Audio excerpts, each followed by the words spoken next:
Wi-Fi router တွေ Fiber Internet ဆက်တွေနဲ့ CCTV တွေကိုလျှက်စစ်မီးပြတ်တဲ့အခါမှာခဏပြန်ချိတ်နေစရာမလိုဘဲနဲ့မီးလည်းမပြတ်ဘဲဆက်လက်အသုံးပြုလို့ရမယ် Mini UPS backup battery လေးတွေကိုမင်ကပြပေးသွားပါမယ်နော်။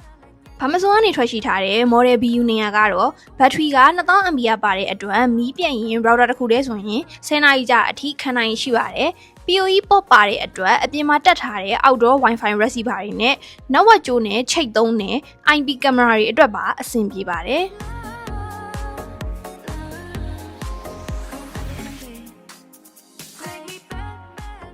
ဗီဒီယိုနဲ့ဆိုရင်တော့ဘက်ထရီက 13200 ampere နဲ့ဖြစ်ပြီးတော့12နာရီဝန်းကျင်အထိအားခံပါတယ်။အောက်ပို့ပေါက်တွေက5 volt ကနေပြီးတော့19 volt အထိအောက်ပို့ပေါက်6ခုပါတာကြောင့်မလို့ပစ္စည်းမျိုးကိုတစ်ပြိုင်နက်ချိတ်သုံးလို့ရပါတယ်။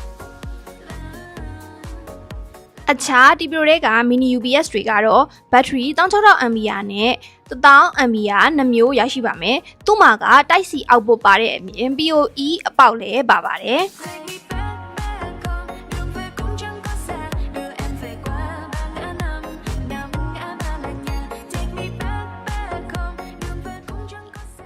အခုမင်းပြပေးသွားတဲ့ Mini UPS တွေကမီးပြတ်တဲ့အခါအင်္ဂါ Wi-Fi router တွေ CCTV တွေအတွက်သင့်တော်လို့အသုံးဝင်တဲ့ပစ္စည်းလေးတွေဖြစ်ပါတယ်။ online ပေါ်ကနေမာရီလိုတဲ့ customer တွေအတွက်လည်း TikTok chat box မှာ message လေးပို့ထားပေးလို့ရပါတယ်။အားလုံးကိုကျေးဇူးတင်ပါတယ်ရှင်။